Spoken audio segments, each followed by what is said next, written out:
NOTA को मिली सबसे ज्यादा वोट तो दोबारा होंगे इलेक्शन। सुप्रीम कोर्ट ने याचिका पर चुनाव आयोग को भेजा नोटिस।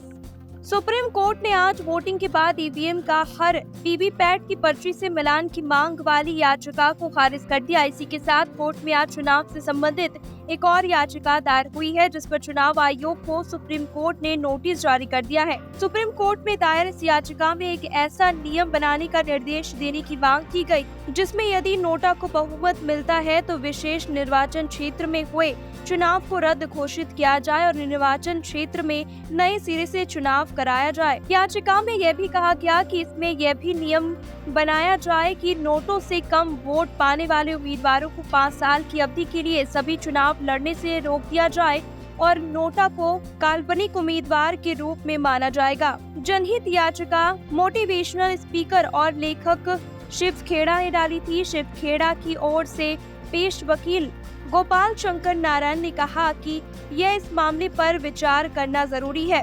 उन्होंने गुजरात की सूरत लोकसभा सीट पर भाजपा नेता की निर्विरोध जीत का भी जिक्र किया और कहा कि वहां वो रेस में अकेले थे, इसलिए वो जीत गए। उन्होंने कहा कि वहां कोई उम्मीदवार ही नहीं बचा था, इसलिए नोटा को भी एक उम्मीदवार घोषित किया जाना चाहिए। इसके बाद मुख्य न्यायाधीश डीवाई चंद्रचूड़, न्यायमूर्ति जेबी पारदीवाला और न्यायमूर्ति मनोज मिश्रा की पीठ याचिकाकर्ता शिव खेड़ा द्वारा उठाए गए मुद्दों पर विचार करने के लिए सहमत हुए।